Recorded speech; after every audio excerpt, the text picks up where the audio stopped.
Hello and welcome to this Why Pure Tech Talk.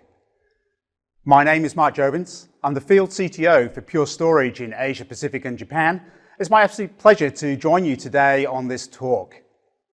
Today I'm going to talk about the future of the data center and share some trends that I'm seeing and how Pure Storage is addressing them. And a lot of what I will be talking about today is the need to think differently. And I think this image is actually a great way to think slightly differently. This is actually an aqueduct in the Netherlands, in Europe, where the boats actually go over the road. And this takes a lot of thought to try something different. And I believe that in the future, we will need to think very differently about the data centers and how we actually operate them. So let me share with you some thoughts and some trends that are happening in the market today and how we're addressing them. The first thing I'd like to do is share some trends that Gartner actually published recently. They published what they believe are the top trends in enterprise storage. And it came into three areas. The first one was focusing around universal storage trends. And there are three core trends that Gartner called out. There was definitely a drive towards storage as a service. People want to adopt more of a consumption-based model. In today's society, everybody is very focused on cybersecurity and cyber storage. This is a very prominent area for all organizations. There was a recognition that different types of flash media will be needed, and they saw the demand for QLC-based flashed technologies.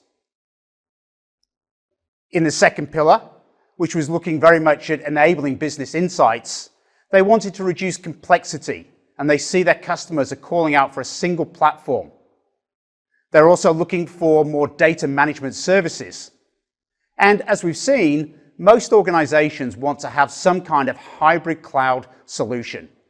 They want the ability to run their workloads in different locations, be that on-prem, in a private cloud, or perhaps in one of the public hyperscalers to take advantage of the different services.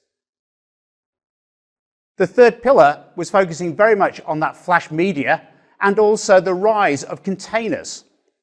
So there's a focus on the NVMe over Fabric protocols, the protocols that are driving flash drives, but possibly one of the bigger trends that we're seeing is that need to support container native storage.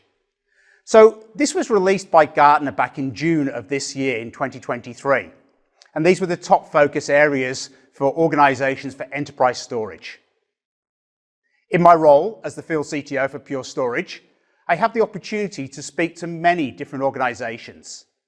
And whilst these seem to be very focused on the storage area, there are also three overriding trends that I'm seeing in the market that all organizations are working towards. The first one is very much around sustainability. People are recognizing the challenges in the world that we're living in today and are looking at ways to address the impact from a sustainability perspective. The second one is very much around that generative AI.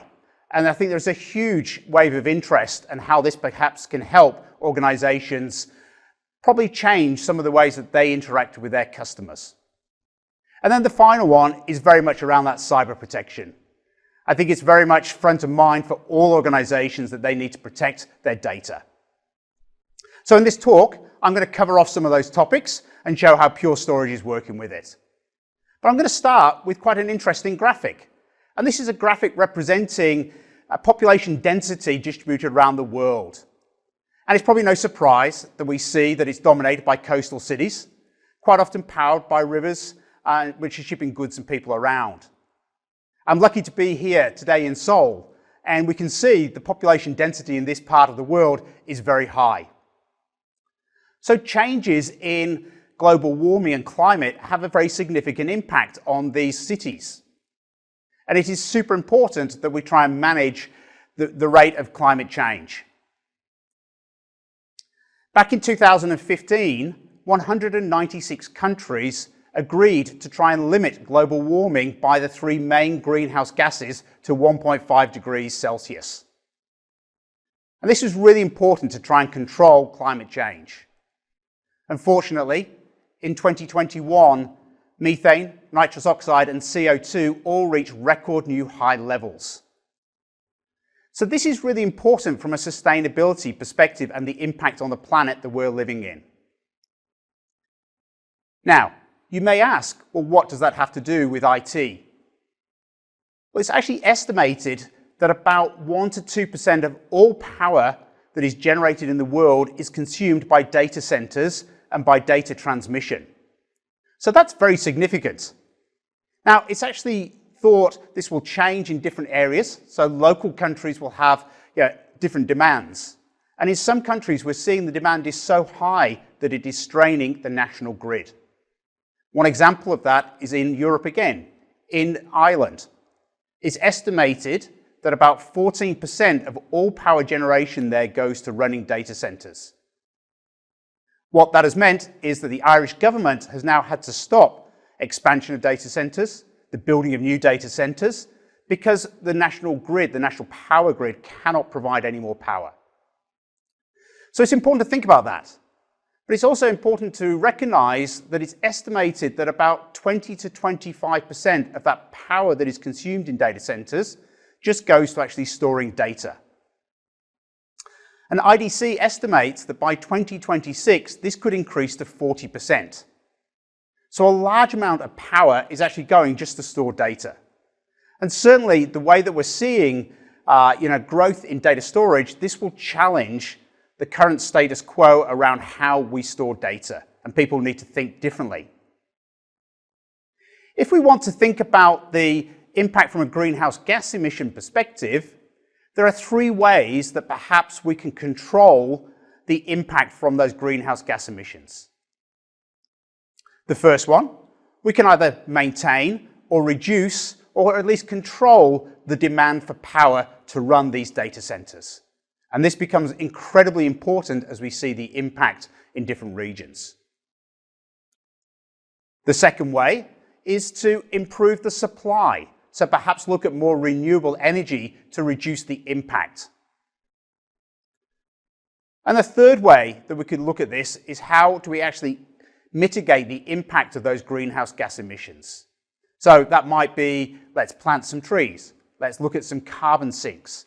Let's look at perhaps buying offsets for the carbon side of things. All 3 approaches are incredibly valuable.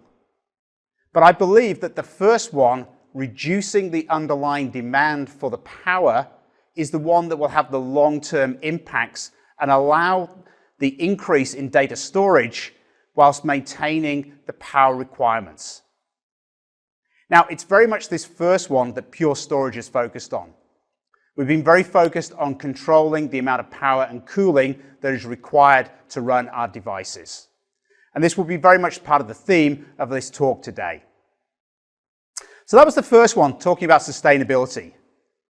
But I think the other main trend that we're seeing at the moment is there is a huge interest in generative AI.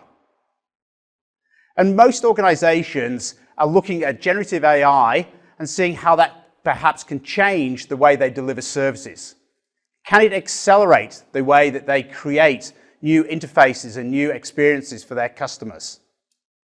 And certainly, there's a lot of debate as to how effective generative AI will be. But I think we all are agreeing and coming to a conclusion that generative AI is probably one of those, changes, generational changes in IT. And it certainly will have an impact. But there are some challenges around this. There are challenges around how do you actually understand the results from a generative AI generated response. Could it be actually creating a biased response? How do you validate those responses? And probably most importantly, how do you actually validate the underlying information that is being used? Now, there are other challenges as well, such as copyright. So generative AI uses a large data set of information to learn and then create new answers and new solutions. Well, if that data set isn't valid, then this can cause all sorts of challenges. And that can be from those areas of validation around the answers through to copyright issues. And it's interesting, some organizations such as Adobe actually have a large library of images that they own the copyright for. So actually, Adobe is in a very strong position to create new images with perhaps no challenges around those copyright issues. But for organizations that can actually tackle those issues, there's probably a huge wealth of opportunity for them. But these challenges are very significant, and they will put strains on the data centers, and particularly in the data centers of the future. There will be strains around the amount of computational power that is required, the amount of data storage that will need to be held, and the networks that run it as well. So this will actually strain the power and cooling utilities that are supplied. It will become more important to concentrate on the density of the storage that's there, and also down to the location of those data centers. Can power and water be supplied in an effective way and be able to scale to these needs? And ultimately, organizations are going to be strained to actually capture, store, and protect the amount of data that will be needed to create useful generative AI solutions. But I very much think this is an exciting time in IT, and certainly for our generations. So where does Pure Storage fit into this? Well, actually, the challenges around AI and machine learning is nothing new to Pure Storage. We've been involved in this world for a long time. We understand those challenges. We're very much focused on, the focus on data density, maintaining that power and cooling requirements and lowering them, but also to be able to change non-disruptively within these environments. And again, we've got to see that these problems are only going to scale even faster. So it's really important to concentrate on those ones. This is actually the Meta research supercluster, which we've been involved in for a number of years.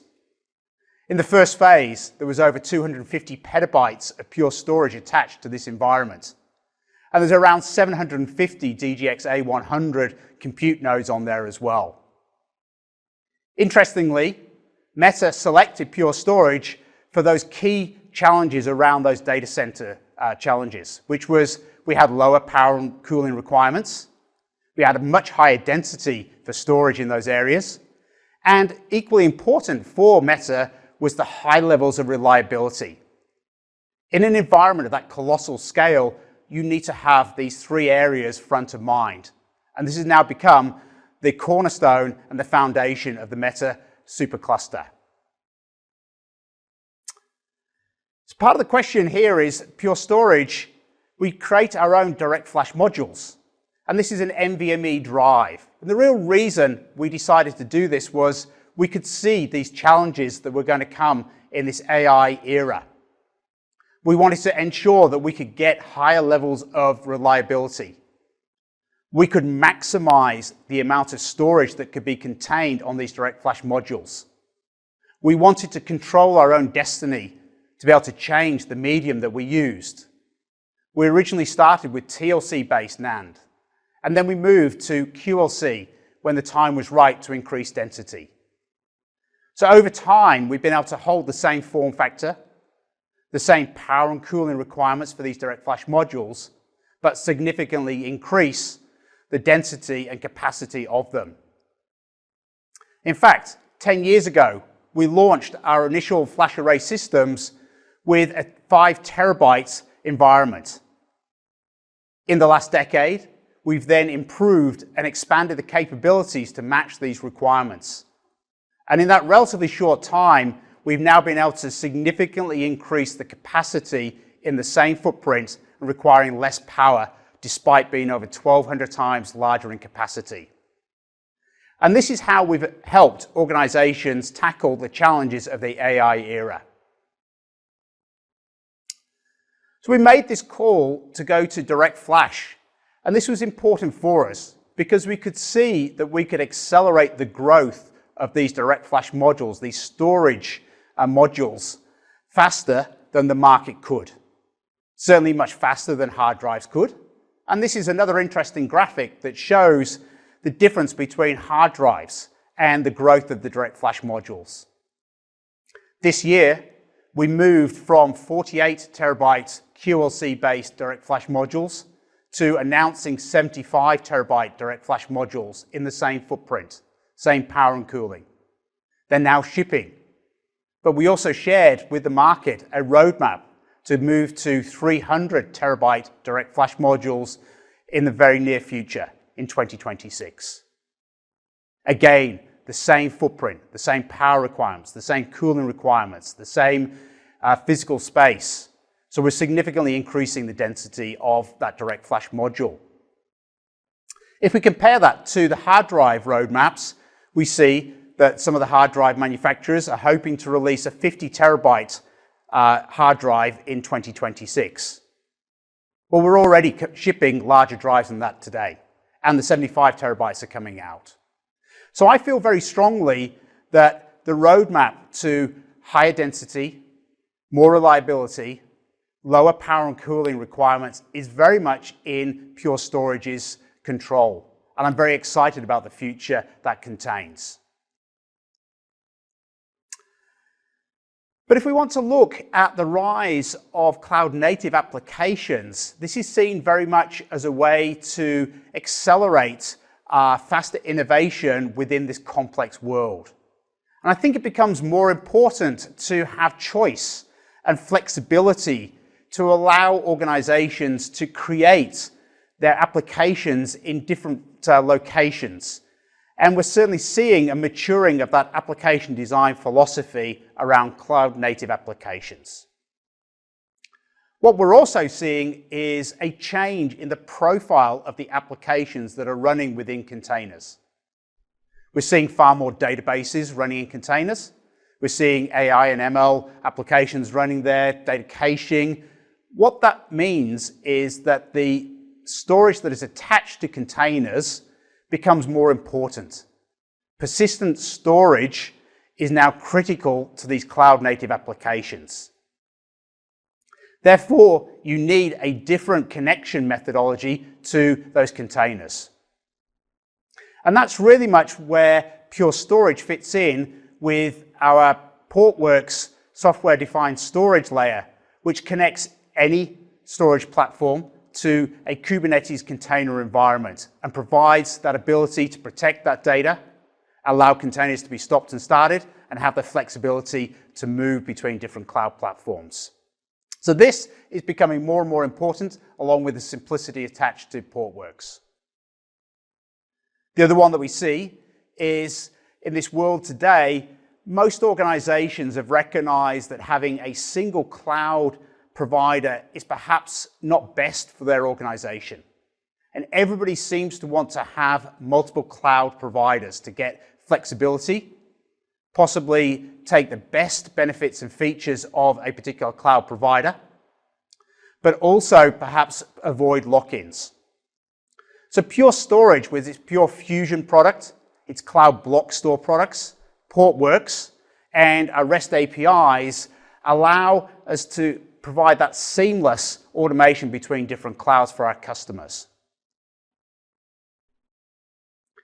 Wrapped around this, though, all organizations have taken away from the cloud era that desire to have more of a cloud-like experience.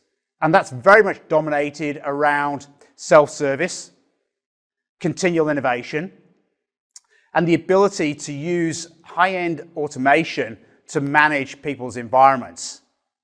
Well, the Pure One software as a service platform has evolved from a highly intelligent support tool to an AI-powered tool that provides all of the insight for customers to manage their environments. And that's taken by leveraging AI to analyze billions of data points across our entire fleet to provide those recommendations and simplify customers' data centers. So having AI management becomes more important. But the final area that I see is very much around security. And the data center has always been focused on security of the IT services, be that from a physical and network perspective. But we're now seeing that that defense in depth approach has got to extend. And we're seeing new challenges that are arising in the world that we're living in today. Those challenges are expanding at an exponential rate. And what that means is that traditional policies and procedures for security simply will not be able to protect your environment. Organizations need to be able to leverage AI technology to anticipate challenges. But most importantly, it has now reached the stage where it is not a case of if your environment will be attacked, it's a case of when. So organizations need to be able to prepare for that day. And what that means is there needs to be a change in the thought process to not just backing up data, but most importantly is being able to recover data in a quick format. What that really means, though, is organizations will also need to have multiple copies of their data to be able to present in the event of an attack. So a data security forensic team can look and actually check the data and see what is valid and what can be recovered. Now, Pure Storage is very well placed to help organizations with this. Within our Purity operating system, we have always provided the ability to take snapshots of data, immutable snapshots that cannot be changed. But we further extended that to provide a safe mode technology, which means those immutable snapshots cannot be deleted. They cannot be removed accidentally. So this is an important line of defense. But when we also wrap this around the Pure One AI anomaly detection feature, which has been provided to our customers, we can actually observe your environment and look for changes in operational patterns. So if we see that perhaps the data reduction rate has changed with your environment, we will proactively, using AI technology, send you an alert. What that means is your team can then focus in on the recovery time and be able to recover far quicker and far more securely. So Pure Storage is helping our customers in this area as well. So if I come back to those core trends that Gartner shared, the focus for enterprise storage, those three pillars, those universal storage trends, enabling business insight, flash and containers, where does Pure fit in? Well, I actually believe that Pure is in a very strong position. Let's have a look at this. Storage as a service. Well, our Evergreen One architecture allows organizations to simply consume Pure Storage as a service. We provide 8 SLAs to help our customers have the confidence in the delivery of those services. That goes all the way from availability to performance to power and also ransomware recovery. From a cyber storage perspective, well, this is in our core DNA of Pure Storage. Our safe mode technology provides the protection for our customers to take immutable snapshots that cannot be deleted. Pure One anomaly detection will help organizations focus in to where changes have occurred. And of course, our data is encrypted at rest by default. From a QLC flash technology, well, this is not new for Pure Storage. We have had QLC-based direct flash modules for many years now. And this year, we announced those 75 terabyte QLC-based DFMs and a roadmap to 300 terabyte DFMs. So we can provide high density, high performance, highly reliable direct flash modules for our customers to help address some of those challenges around the data centers today. Enabling business insights. Well, we've always had a single platform. Our FlashBlade fast file and object platform provides that single platform for file and object storage. Object storage is perhaps the fastest growing protocol that's out there. When we look at data management services, well, Pure One provides insight self-service, and we're announcing further extensions to the Pure One platform. Our Evergreen One architecture allows organizations to take data center services as a subscription-based model. And then finally, the Portworx Data Services is very much focused on that container environment and those cloud-native applications. And if you like hybrid cloud services, well, Cloud Block Store is the pillar for our block services around multiple clouds. And then Pure Fusion will provide automation across multiple cloud platforms and simplify those environments.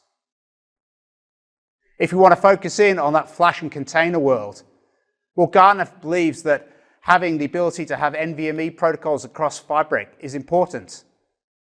Well, yes, we agree, and that's why we have NVMe protocol across Fibre Channel, Rocky, and TCP. They also feel that NVMe is the right protocol for flash drives. Direct flash modules have always been based on NVMe protocol to ensure that you get the highest performance of those platforms. And we have that roadmap to keep increasing that as well. And then finally, that container native storage. Well, that's exactly where Portworx fits in, providing the ability to link any storage platform in any cloud, on-prem, bare metal, to your Kubernetes container environment. And Portworx has been recognized for 4 years in a row in the GigaOM leader for Kubernetes data storage. So I believe that Pure is in a very strong position to meet these demands that Gartner has seen for the data center and enterprise storage. And I believe that's why Gartner has now recognized for 10 years in a row Pure Storage as the leader in this market. The leader, the people with the greatest vision and the greatest ability to execute to meet the challenges of organizations in this very demanding world that we're now living in. So I want to thank you very much for spending the time with me today. It's been my pleasure sharing some of those trends around sustainability, cyber protection, and around the generative AI world and how Pure Storage is fitting into that. So with that, I'm going to wrap it, and thank you very much again for your time. I hope you enjoy the session. Thank you very much.